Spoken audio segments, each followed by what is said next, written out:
Say what you want about the 9th gen consoles, they've been tough to beat for value. Even the £250 Xbox Series S has an 8-core 16-thread CPU and a GPU capable of ray tracing, and the average PC gamer on a budget could be forgiven for being a bit jealous.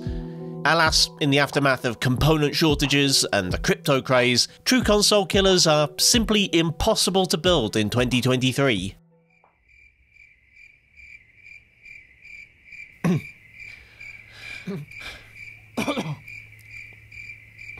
Or are they?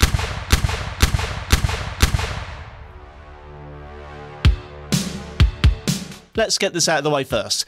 Yes, I know consoles are great, you don't have to go on about it. No, a PC can't realistically replace a console entirely, not without using a simplified OS like Chimera, and even then there's just a ton of PC nonsense surrounding them. It's fine, nobody's taking your consoles away. The thing is, not everyone wants one. Some people actually like PCs, and want one that's as good as or better than a console, so they know they're somewhat future-proof. Cheap, high-quality gaming should be available to everyone, not just exclusively to console owners. Can we all agree on that? No? Oh, fine. Let's kill a console anyway. To build a Series S killer, you probably need to forget about building a PC at all. Parting out an equivalent from new is going to go way over budget with just the core components. You can even forget about used unless you're prepared to cut some corners that simply should never be cut. Consoles are mass-produced with components bought in bulk, with discounts that aren't available to the likes of you and me. Of course, that also describes how the likes of Dell, HP and Lenovo managed to create relatively cheap pre-built PCs and still turn a massive profit. And while many of their humble home and office machines are still a long way from even the Series S in terms of specs, you can get far better performance for your money by looking at one of the thousands of workstation PCs that hit used sites like eBay every year. And by workstations, I mean workstations. None of your Optiplex nonsense here, thank you very much. The top candidates I found so far are the HP Z440 and Dell Precision T5810, though there are other similar options with inscrutable model numbers. What you're ideally looking for is something which takes E5 Xeons, preferably V3 or V4. These chips have three main advantages over other budget options. Firstly, they're available with more than 4 cores, and I mean a lot more than 4 cores. Secondly, the V3 chips are based on Haswell, and the V4s are based on Broadwell, so they have decent IPC and support AVX2 instructions, both of which are pretty important factors for modern gaming. Thirdly, did I mention they're cheap? My platform for a 2023 Series S killer is this, a ThinkStation P500 from Lenovo. This particular unit was being sold at auction, and I got it for a little over £100. For that price, I got a Xeon E5 1620v3, 32GB of DDR4 ECC RAM, a 240GB SATA SSD, a 1TB hard drive, and a 490W PSU. Now, that 32GB is an attention grabber for sure, but it's overkill. 16GB would be sufficient, but in this 4x8GB configuration, it does benefit from running it in quad channel, improving the bandwidth of even this cheap, slow ECC RAM. The included CPU is less exciting. The E5 1620v3 is a quad-core with hyperthreading. Think of it as an i7-4770 with a bigger cache and quad-channel support. Perfectly serviceable for older DX11 games, but we can do better. I swapped it out for an E5 2640v3. This has a lower base and boost clock and a lower TDP, but double the cores, threads, and level 3 cache. If the original processor were a beefed up i7-4770, this one would be a neutered i7-5960X. The cost of this mighty upgrade? £7. £7. Not 70, not 17, 7. It's not even the most interesting CPU available for the socket. You can pick up a 10 core for about 9 quid, or a 12 core for about 13, but I wanted to make a point about it being an 8 core 16 thread CPU like the one found in the Series S. In fact, the Xbox doesn't use all 8 cores for gaming anyway, so you could even make an argument for the 6-core 1650 V3, which is about the same as an i5 5930K and has the benefit of a higher boost clock than the 2640. I very nearly found myself regretting the £7 I spent on the 2640 V3. Needless to say, it's the weak point of the build, and several games were actually borderline unplayable in initial testing. That was until I disabled Spectre and Meltdown protections using the Inspector utility. Regardless of the Haswell, Broadwell or older Intel CPU in your system, I highly recommend using Inspector for gaming, though it might make you want to think twice before inviting any known hackers to your home. The P500 originally came with a Quadro K4000 graphics card, though that's not going to stick around for long. You'll often see these machines sold with Quadros and Fire Pros. This is because this generation of Xeons didn't have iGPUs, so rather than selling their old graphics cards separately, vendors will leave them in the PC or else swap out the original expensive card for a much cheaper one. Quadros and Fire Pros may be fancy production grade graphics cards with multiple display ports, but they usually have GeForce and Radeon equivalents, so you can always look them up on Tech PowerUp to get an idea of what kind of gaming performance they give. This is how I knew that this specific Quadro wasn't going to be troubling the Series S. It would barely trouble an Xbox One. Likewise, the included storage isn't going to cut it for my needs. The 240GB SATA SSD and 1TB hard drive would be fine for many purposes, but our Nemesis has an NVMe drive, and I wasn't going to let that slide. While the P500 does have NVMe support, there's actually no M.2 slot. It was originally intended to work with a proprietary PCIe adapter. I had a relatively slow 1TB Gen 3 drive and a Sabrent PCIe housing lying around, but in total they're worth about £50 today, and if I sold the included drives and the Quadro on eBay, I'd more than cover the cost if I had to buy them. Installing Windows to this drive was a bit of a pain. The Lenovo BIOS wants to boot to literally anything in the world ahead of a PCI Express slot, so be prepared to jump into the BIOS and change the boot order.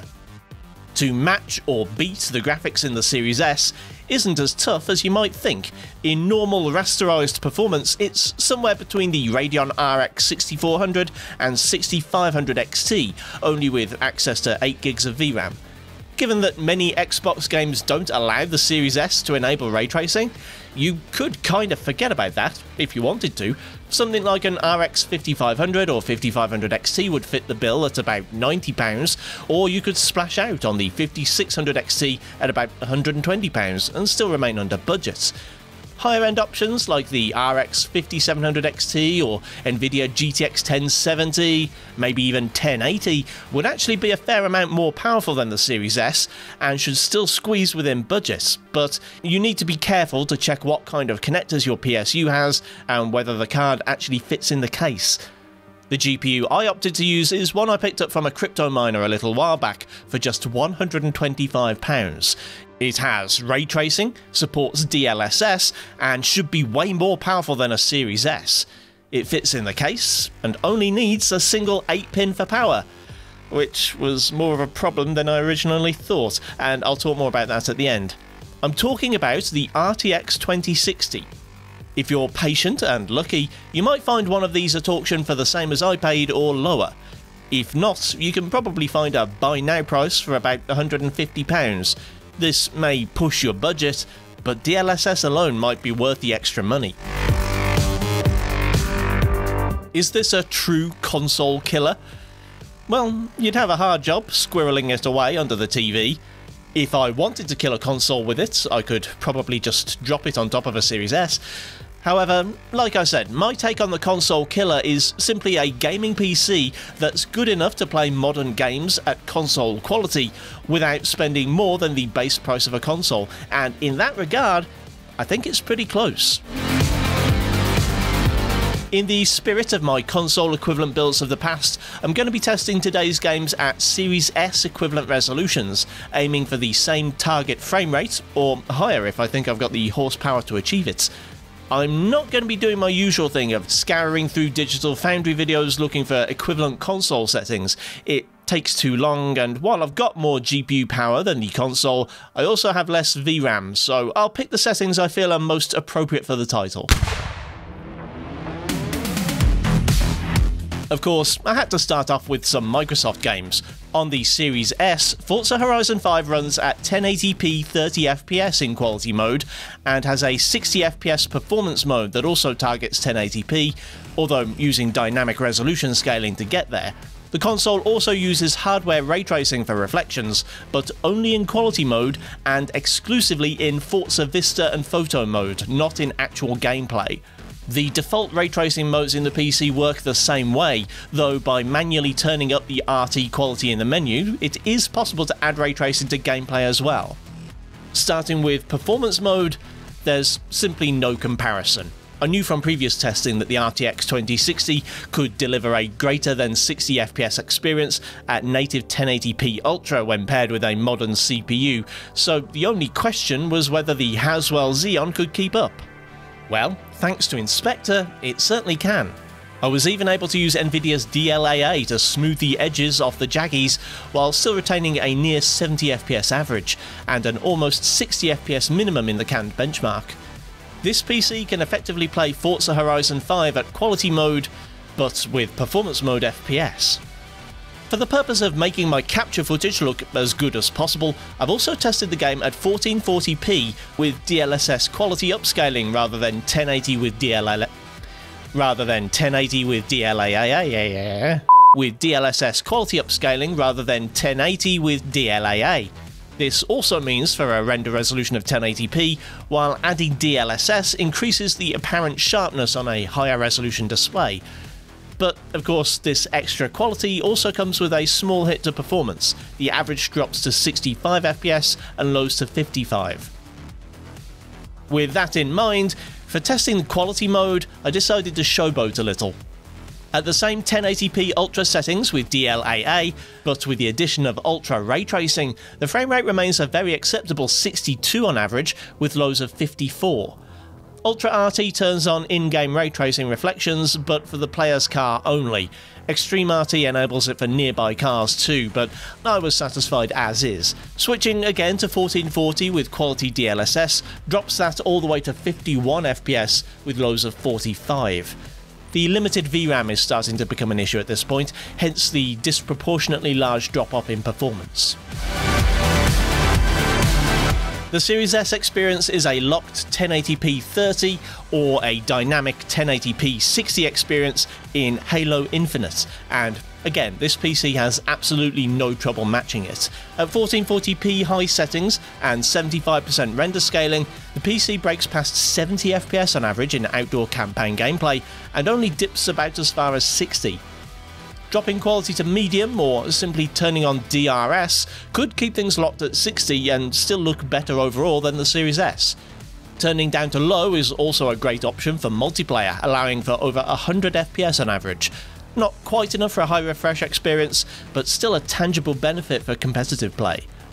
As for the other direction, unfortunately, going any further than high settings or choosing a render resolution above 1080p would require more VRAM than the RTX 2060 has.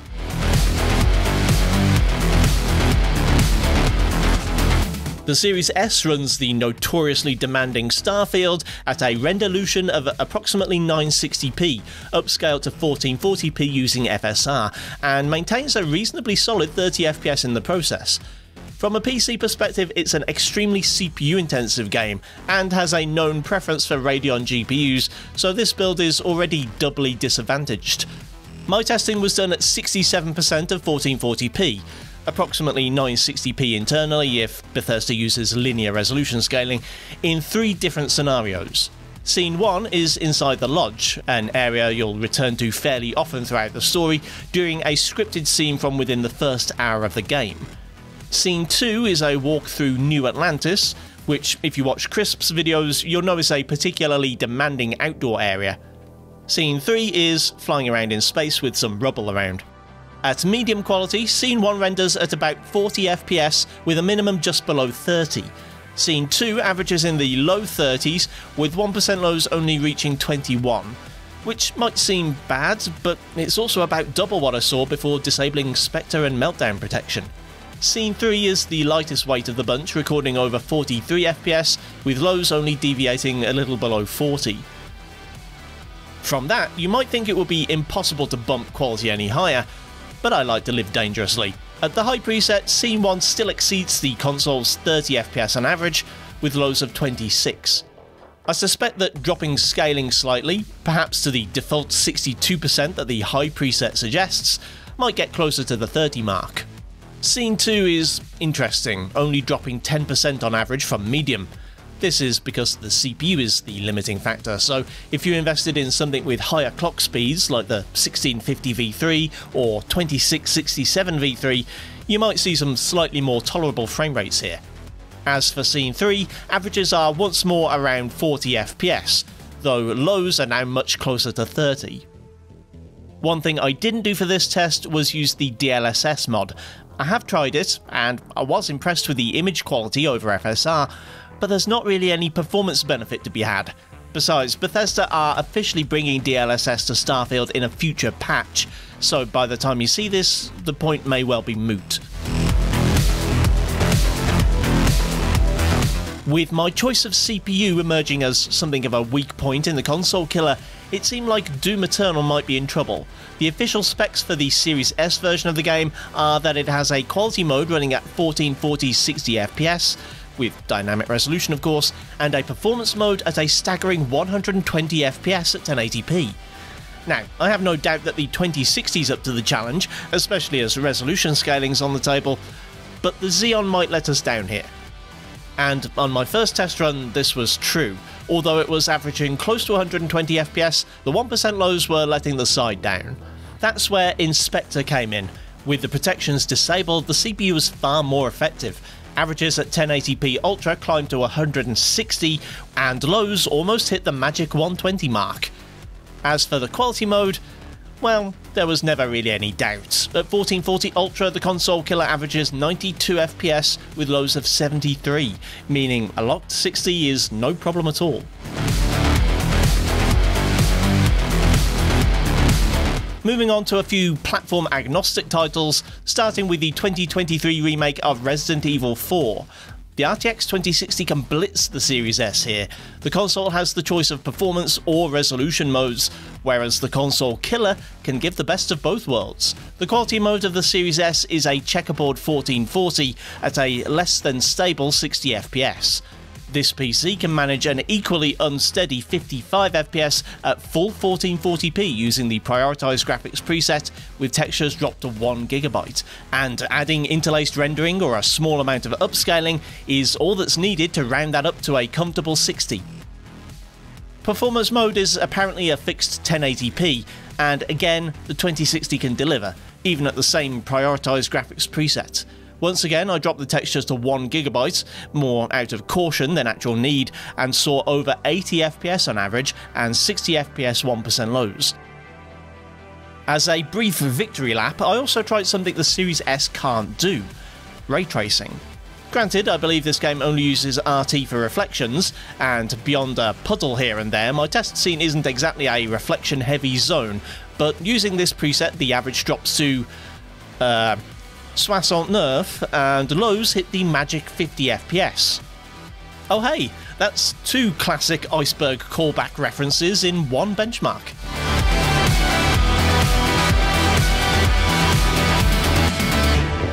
Cyberpunk 2077 is technically a cross-gen game. You can tell because it doesn't need 6 gigs of VRAM to run at 1080 high. Despite this, it's always been more at home on PC than consoles. The Series S runs at 30 FPS at a max of 1440p and 60 FPS at a max of 1080p. Both use dynamic scaling of course, and from what I can tell, neither frame rate target is guaranteed. The console killer can manage a 59 FPS average at 1080 high, with lows of 40 due mostly to the CPU's low clock speeds. The 1440 experience is a little more assured. At the high preset it almost reaches 38 FPS on average, with 1% lows only a little below the 30 targets. Given my luck with RE4, I thought I'd try to repeat the trick and enable ray tracing. The Series X can run with local shadows enabled, and doing so at 1080p brings the average down to 49 FPS, and lows once more dip just below 30. Going all in on ray tracing at the Ultra preset is a little overambitious. Even with DLSS quality, the average is barely above 30 FPS, and lows drop into the teens.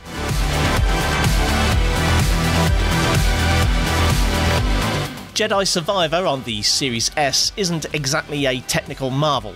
It lacks the arty shadows and reflections of the more premium consoles, it's stuck at a 1080 30fps output, and the internal resolution drops below 900p. In that regard, even the RTX 2060's fairly lackluster performance has the Series S beat, and since the most recent patch, we can also enable DLSS. At 1080 high, the PC can manage a decent 46 FPS on average, but sadly that's not quite the whole story. The frame time is horribly spiky, most likely indicating the CPU isn't quite up to the task. The 1% lows are a mere 21 FPS at these settings. Weirdly, pushing to 1440p and enabling DLSS actually has a slight positive effect on frames, bringing the lows up to near 26 and averages to 47. I also tried for a 60 FPS average, though honestly, not that hard. Dropping quality and resolution can do something for the GPU's performance, but can't make up for the weak CPU. At 1080 medium, the average improved, but only to about 54 FPS, and lows remain below 30. Using DRS, or the low preset, might be enough to get to a 60 average, but I don't think it will result in a completely smooth experience.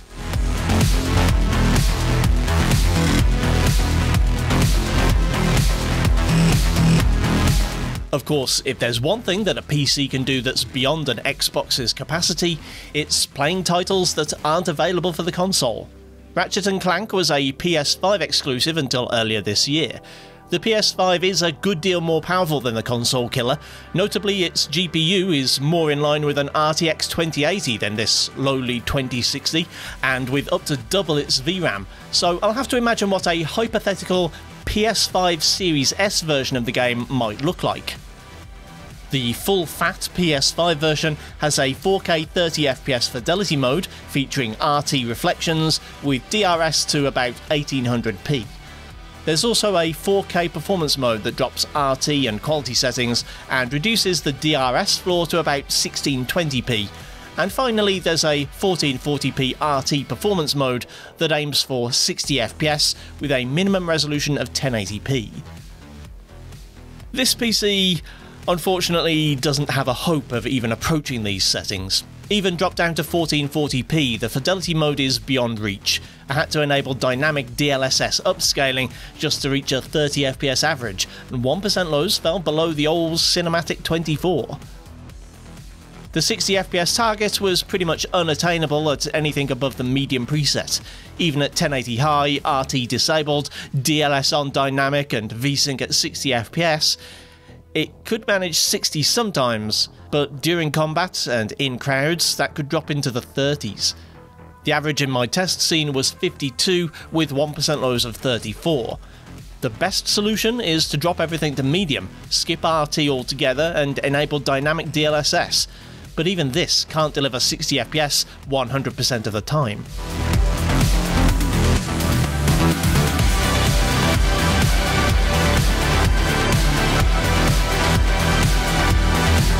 Finally, The Last of Us Part 1. This was always going to be tricky, as the 6GB frame buffer is below what many would consider acceptable for this game. The PS5 version produces either a 4K 40fps experience in fidelity mode or 1440p 60 in performance mode. If my PS5 Series S killer version is a notch down in terms of resolution, that means I'm aiming for 1440p 40fps and 1080 60 respectively. In my previous testing, I found that the RTX 2060 is capable of a fairly shaky near 60 average at 1080 high and nearly 50 FPS at 1440 medium. With the Xeon running things, however, the 2060 can't quite meet its potential. 1440 medium is only running at about 35 FPS, with lows of 28. Good enough for a console-esque 30 FPS lock, but a little disappointing regardless. Aiming for 60 requires dropping to 1080p, and even then, DLSS is still required. This managed a 66 FPS average and lows of 41. Again, the 2060 should do much better here, and perhaps a higher clocked Xeon would have made for a better choice. Of course, one area where the Series S is still unbeatable, well, apart from size, and convenience, and noise, and the couch experience, and giftability. Apart from all of that, the one area where the Series S is still unbeatable by our console killer is in power consumption, sipping a meager 75 watts under load. The PC, on the other hand, had power consumption that was about 3.5 times higher than the console. The highest number I saw was about 260 watts, though most of the time it was between 210 and 240 from the wall. Before I finish up, I want to warn anyone thinking of copying this build. The Lenovo P500 and P510 have a flaw that I only learned about after receiving mine, and I think it makes them a dubious choice for this project. The quirk of the Lenovos comes from their hot swap PSU. If your system has the basic 490 watt unit, or even if it had it when it first rolled off the production line, it will only come with a single 6-pin PCIe cable, and the motherboard won't have the correct pin out to supply a second. That means even if you can find a spare cable, it won't work. Even if you upgrade the PSU, it won't work. The only viable options to power a graphics card with more than a 6-pin PCIe power connector are varying degrees of jank. Now, as I was only testing for a couple of days, I settled for using a pair of mildly sketchy adapters. I ran the two now unoccupied SATA connectors into one 6-pin PCIe, and then connected that adapter and the existing 6-pin into an 8-pin adapter. While this was enough to feed a 160 watt card like the 2060, relying on stacked adapters like this isn't exactly what I'd call an ideal solution. Out of caution, I undervolted my 2060 to 975 mV in MSI Afterburner, which cut the power consumption without hurting performance. But that doesn't in any way guarantee that one of these adapters won't melt or catch fire. I think I'd be inclined to recommend either checking that the P500 or P510 you're buying has the correct number of PCIe cables before buying, or limit yourself to cards with 6-pin connectors, which isn't many. Even better, stick to a PC with a less finicky power supply. If you'd like to see more about undervolting older GPUs like the RTX 2060, there's a link to a video on that topic in the description. On the other hand, check out the video on screen now to see a literal console equivalent build that wasn't nearly so frugal as this one. Thanks for watching, kindly do the usual YouTube things if you feel so inclined, and I'll see you next time.